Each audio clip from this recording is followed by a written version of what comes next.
You're listening to The Colour of Country Life, Flow FM, and we are in the final hour and we're going to be talking about farming and agriculture. And every Friday we publish Farmgate data for you at flownews24.com.au. That's up there now with a whole range of prices. We had a suppressed market on the livestock front because of the Easter break, but still plenty of prices coming in from those markets, and on wool, a really rosy outlook there. Thankfully, unlike our wine and our barley, the Chinese have got an incessant hunger for our wool and also our dairy product as well. We'll touch on that in a moment. But don't forget, across Country Viewpoint afternoon, Jace Regan will pick up some reports from those commodity sectors from some of our regular commentators. I wanted to start today by casting our eye a little further afield to the international scene and the commodity prices there.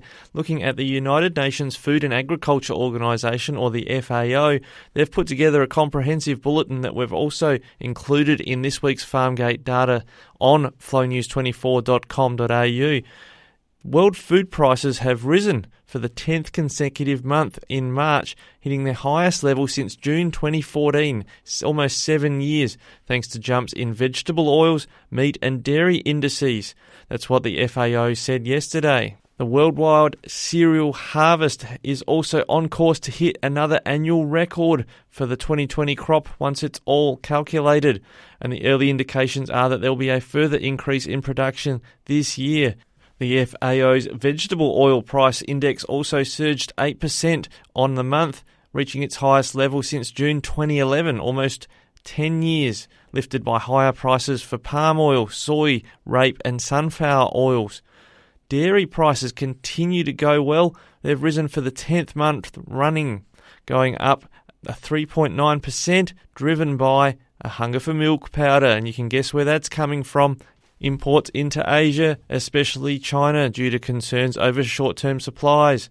The meat index has climbed 2.3%, but that is on a global scale slightly down on a year-on-year basis.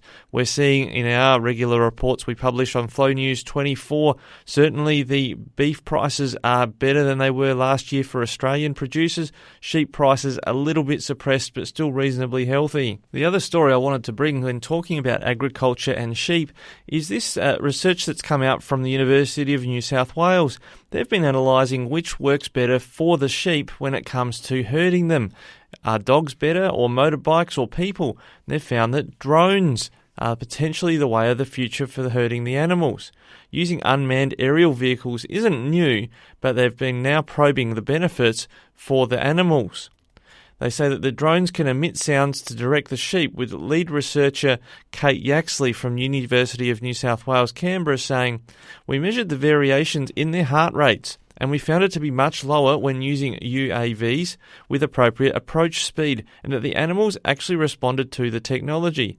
If we played certain sounds that allowed them to use their senses, their oral and visual acuity, they moved a lot easier." And there's an interesting further comment in the article that we've published on flownews24.com.au from RAAF Squadron Leader Yaxley, who's a visiting military fellow at the same university. She says, "As sheep are cognitive living beings, it is our social and ethical responsibility to consider their welfare if we're going to interact with them. It's all about promoting a positive relationship between the farmer, the technology that is available to them, and the welfare of the animals. I want to empower farmers to work in different ways while maintaining social responsibility towards animal welfare and ethics." Comments from an RAAF squadron leader. You might have some interesting views on that as a farmer out there, or someone who's dealt with livestock for quite a long time. And do you think drones are going to replace your trusty sheepdog, or your motorbike, your quad bike, or your kids chasing the sheep around? Yeah, we'd be interested to know your thoughts. Maybe you can jump on our Facebook page and let us know. All of these segments are podcast on our Facebook page of Flow News 24. Search for that on Facebook.